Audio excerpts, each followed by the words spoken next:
How this book was written and why by Dale Carnegie. During the first 35 years of 20th century, the publishing houses of America printed more than a fifth of a million different books.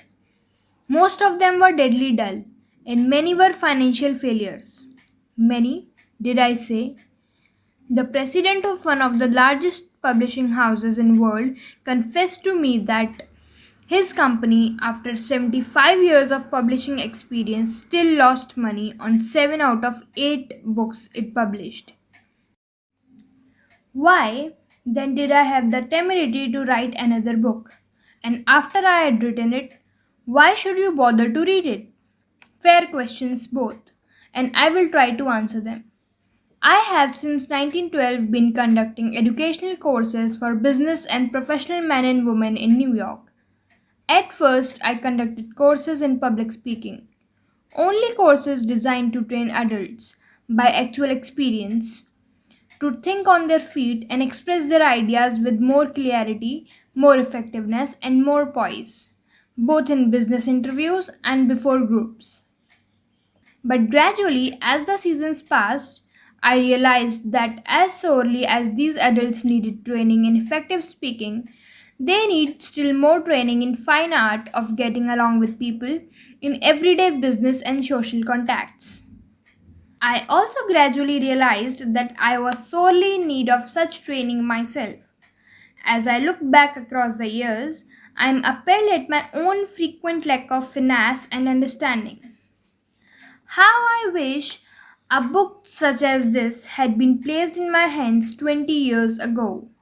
What a priceless boon it would have been.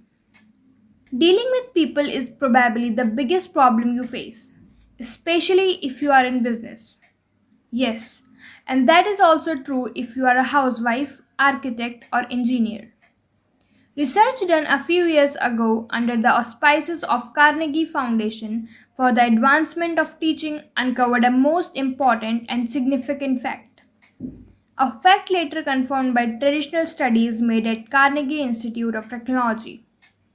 These investigations revealed that even in such technical lines as engineering, about 15% of one's financial success is due to one's technical knowledge, and about 85% is due to skill in human engineering, to personality, and the ability to lead people. For many years, I conducted courses each season at the Engineers Club of Philadelphia and also courses for the New York chapter of American Institute of Electrical Engineers. A total of probably more than 1500 engineers have passed through my classes. They came to me because they had finally realized, after years of observation and experience, that the highest paid personnel in engineering are frequently not those who know the most about engineering. One can, for example, hire mere technical ability in engineering, accountancy, architecture, or any other profession at nominal salaries. But the person who has technical knowledge plus the ability to express ideas, to assume leadership, and to arouse enthusiasm among people, the person is headed for higher earning power. In the heyday of his activity, John D. Rockefeller said that the ability to deal with people is as purchasable a commodity as sugar or coffee, and I will pay more for that ability, said John D., than for any other under the sun. Wouldn't you suppose that every college in the land would conduct courses to develop the highest priced ability under the sun?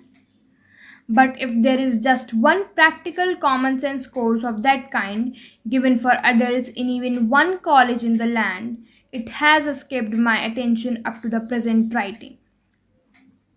The University of Chicago and the United YMCA School conducted a survey to determine what adults want to study. That survey cost $25,000 and took 2 years. The last part of the survey was made in Meriden, Connecticut. It had chosen as a typical American town. Every adult in Meriden was interviewed and requested to answer 156 questions, such as what is your business or profession, your education, How do you spend your spare time? What is your income, your hobbies, your ambitions, your problems? What subjects are you most interested in studying? And so on. That survey revealed that health is prime interest of adults and that their second interest is people. How to understand and get along with people, how to make people like you, and how to win others to your way of thinking. So, the committee conducting this survey resolved to conduct such a course for adults in Meriden. They searched diligently for a practical textbook on the subject and found not one. Finally, they approached one of the world's outstanding authorities on adult education and asked him if he knew of any book that met the needs of this group. No, he replied. I know what those adults want, but the book they need has never been written. I know from experience that this statement was true, for I myself had been searching for years to discover a practical working handbook on human relations. Since no such book existed, I have tried to write one for use in my own course, and here it is. I hope you like it. In preparation for this book, I read everything that I could find on the subject. Everything from newspaper columns, magazine articles, record of family courts, the writings of old philosophers, and the new psychologists. In addition, I hired a trained researcher to spend 1.5 years in various libraries reading everything I had missed, plowing through erudite tomes on psychology, poring over hundreds of magazine articles, searching through countless biographies, trying to ascertain how the great leaders of all ages had dealt with people. We read their biographies. We read the life stories of all the great leaders from Julius Caesar to Thomas Edison. I recall that we read over 100 biographies of Theodore Roosevelt alone. We were determined to spare no time, no expense to discover every practical idea that anyone had ever used throughout the ages for winning friends and influencing people. I personally interviewed scores of successful people, some of them world famous inventors like Marconi and Edison, political leaders like Franklin D. Roosevelt and James Farley, business leaders like Owen D. Young, movie stars like Clark Gable and Mary Pickford, and explorers like Martin Johnson, and tried to discover the techniques they used in human relations. From all this material, I prepared a short talk. I called it How to Win Friends and Influence People. I say short. It was short in the beginning, but it soon expanded to a lecture that consumed 1 hour and 30 minutes. For years, I gave this talk to each season to the adults in the Carnegie Institute courses in New York. I gave the talk and urged the listeners to go out and test it in their business and social contacts, and then come back to class and speak about their experiences and the results they had achieved. What an interesting assignment! These men and women hungry for self improvement were fascinated by the idea of working in a new kind of laboratory, the first and only laboratory of human relations for adults that had ever existed.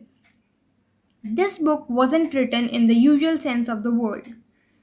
It grew as a child grows. It grew and developed out of that laboratory, out of the experiences of thousands of adults. Years ago, we started with a set of rules printed on a card no larger than a postcard. The next season, we printed a larger card, then a leaflet, then a series of booklets, each one expanding in size and scope. After 15 years of experiment and research came this book. The rules we have set down here are not mere theories or guesswork. They work like magic, incredible as it sounds. I have seen the application of these principles literally revolutionize the lives of many people. To illustrate, a man with 314 employees joined one of these courses. For years, He had driven and criticized and condemned his employees without stint or desertion. Kindness, words of appreciation and encouragement were aliens to his lips. After studying the principles discussed in this book, this employer sharply altered his philosophy of life. His organization is now inspired with a new loyalty, a new enthusiasm, a new spirit of teamwork. 314 enemies have been turned into 314 friends. As he proudly said in a speech before the class, when I used to walk through my establishment, no one greeted me. My employees actually looked the other way when they saw me approaching. But now they are all my friends, and even the janitor calls me by my first name. This employer gained more profit, more leisure, and, what is infinitely more important, he found far more happiness in his business and in his home. Countless number of salespeople have sharply increased their sales by the use of these principles. Many have opened up new accounts that they had formerly solicited in vain. Executives have been given increased authority, increased pay. One executive reported a large increase in salaries because he applied these truths. Another, an executive in the Philadelphia Gas Works Company, was slated for demotion when he was 65 because of his belligerence, because of his inability to lead people skillfully. This training not only saved him from the demotion but brought him a promotion with increased pay. On innumerable occasions, spouses attending the banquet given at the end of the course have told me that their homes have been much happier since their husbands or wives started this training. People are frequently astonished at the new results they achieve. It all seems like magic. In some cases, in their enthusiasm, they have telephoned me at my home on Sundays because they couldn't wait for 48 hours to report their achievements at the regular session of the course. One man was so stirred by a talk on these principles that he sat far into the night discussing them with other members of the class. At 3 o'clock in the morning, the others went home. But he was so shaken by a realization of his own mistakes, so inspired by the vista of a new and richer world opening before him, that he was unable to sleep. He didn't sleep that night, or the next day, or the next night. Who was he? A naive, untrained individual ready to gush over any new theory that came along? No, far from it. He was a sophisticated blaze dealer in art, very much the man about town, who spoke 3 languages fluently, and was a graduate of 2 European universities. While writing this chapter, I received a letter from a German of the old school, an aristocrat whose forebears had served for generations as professional army officers under the Hohenzollerns. His letter, written from a transatlantic steamer telling about the application of these principles, rose almost to a religious fervor. Another man, an old New Yorker, a Harvard graduate, a wealthy man, the owner of a large carpet factory, declared he had learned more in 14 weeks through this system of training about the fine art of influencing people than he had learned about the same subject during his 4 years in college. Absurd? Laughable? Fantastic? Of course. You are privileged to dismiss this statement with whatever adjective you wish. I am merely reporting, without a comment, a declaration made by a conservative and eminently successful Harvard graduate in a public address to approximately 600 people at Yale Club in New York on the evening of Thursday, February 23, 1933. Compared to what we ought to be, said the famous professor William James of Harvard, compared to what we ought to be, we are only half awake.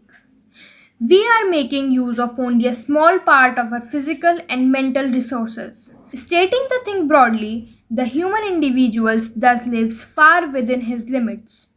He possesses powers of various sorts which he habitually fails to use. Those powers which you habitually fails to use, the sole purpose of this book is to help you discover, develop and profit by those dormant and unused assets. Education, said Dr. John G. Hibbin, former president of Princeton University, is the ability to meet life's situations. If by the time you have finished reading the first three chapters of this book, if you aren't then a little better equipped to meet life's situations, then I shall consider this book to be a total failure so far as you are concerned. For the great aim of education, said Herbert Spencer, is not knowledge but action. And this is an action book. Dale Carnegie, 1936. 9 suggestions on how to get the most out of this book. If you wish to get most out of this book, there is one indispensable requirement. One essential infinitely more important than any rule or technique. Unless you have this one fundamental requisite, 1,000 rules on how to study will avail little.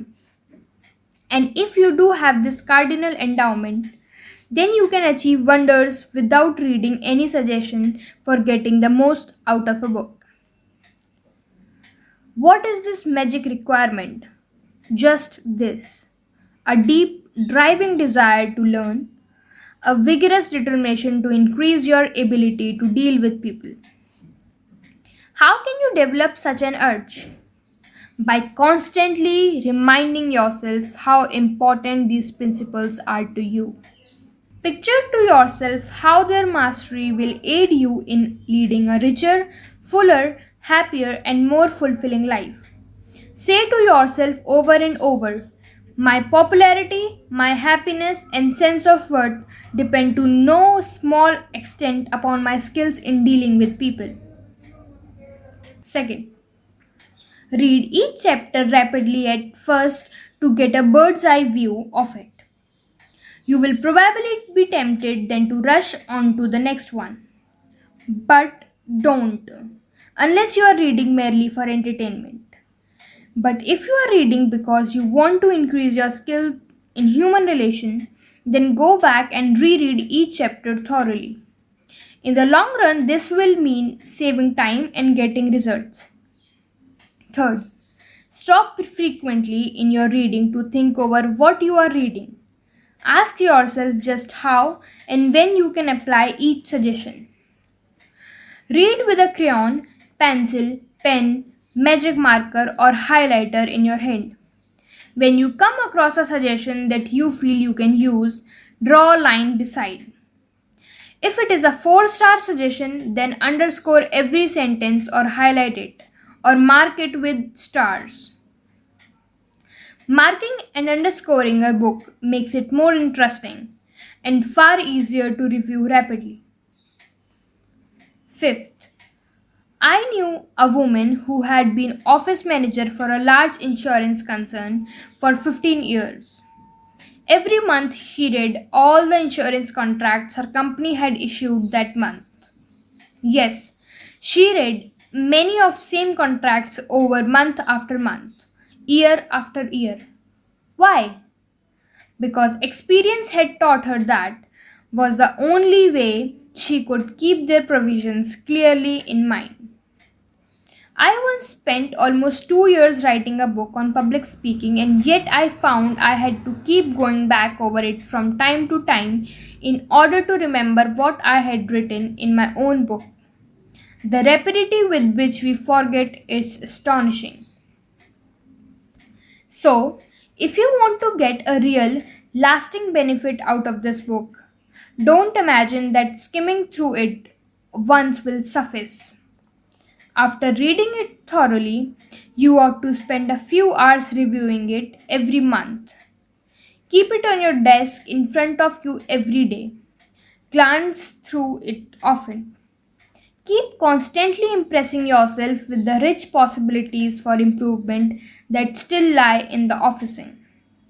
Remember that the use of these principles can be made habitual only by a constant and vigorous campaign of review and application. There is no other way. Sixth, Bernard Shaw once remarked, "If you teach a man anything, he will never learn." Shaw was right. Learning is an active process. We learn by doing. So, if you desire to master the principles you are studying in this book, do something about them. Apply these rules at every opportunity. If you don't, you will forget them quickly. Only knowledge that is used sticks in your mind. You will probably find it difficult to apply these suggestions all the time. I know because I wrote the book and yet frequently I found it difficult to apply everything I advocated. For example, if you are displeased, it is much easier to criticize and condemn than it is to try understand the other person's viewpoint. It is frequently easier to find fault than to find praise. It is more natural to talk about what you want than to talk about what the other person wants, and so on. So, as you read this book, remember that you are not merely trying to acquire information, you are attempting to form new habits. Yes, you are attempting a new way of life that will require time and persistence and daily application. So refer to these pages often. Regard this as a working handbook on human relations. And whenever you are confronted with some specific problem, such as handling a child, winning your spouse to your way of thinking, or satisfying an irritated customer, hesitate about doing the natural thing, the impulsive thing. This is usually wrong. Instead, turn to these pages and review the paragraphs you have underscored. Then try these new ways and watch them achieve magic for you. Seventh, offer your spouse, your child, or some business associate a dime or a dollar every time he or she catches you violating a certain principle. Make a lively game out of mastering these rules. Eighth, the president of an important Wall Street bank once described in a talk before one of my classes a highly efficient system he used for self improvement. This man had little formal schooling, yet he had become one of the most important financiers in America. And he confessed that he owed most of its success to the constant application of his homemade system. This is what he does. I will put it in his own words as accurately as I can remember. For years, I have kept an engagement book showing all the appointments I had during the day. My family never made any plans for me on Saturday night, for the family knew that I devoted a part of each Saturday evening to the illuminating process of self examination and review and appraisal. After dinner, I went off by myself, opened my engagement book, and thought over all the interviews, discussions, and meetings that had taken place during the week. I asked myself, what mistakes did I make that time? What did I do that was right, and in what way could I have improved my performance?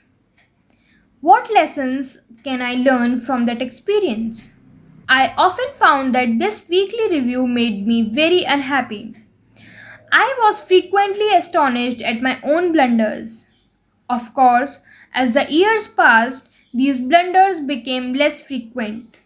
Sometimes I was inclined to pat myself on the back a little after one of these sessions. This system of self analysis, self education, continued year after year, did more for me than any other one thing that I have ever attempted. It helped me improve my ability to make decisions and it aided me enormously in my all contacts with people. I cannot recommend it too highly. Why not use a similar system to check upon your application of the principles discussed in this book? If you do, two things will result. First, you will find yourself engaged in an educational process that is both intriguing and priceless. Second, you will find that your ability to meet and deal with people will grow enormously. Ninth, you will find at the end of this book several blank pages on which you should record your triumphs in the application of these principles. Be specific. Give names, dates, results. Keeping such a record will inspire you to greater efforts. And how fascinating these entries will be when you chance upon them some evening years from now. To the listeners, all the 9 pointers are finished, and now it's a quick summary of all those 9 pointers. So, here you go. In order to get the most out of this book, A. Develop a deep driving desire to master the principles of human relations. B. Read each chapter twice before going on to the next one. C. As you read, stop frequently to ask yourself how you can apply each suggestion. D. Underscore each important idea. E. Review this book each month. F. Apply these principles at every opportunity. Use this volume as a working handbook to help you solve your daily problems. G. Make a lively game out of your learning by offering some friend a dime or dollar every time he or she catches you violating one of these principles. H. Check up each week on the progress you are making. Ask yourself what mistakes you have made, what improvement, what lessons you have learned for the future. I. Keep notes in the back of this book showing how and when you have applied these principles.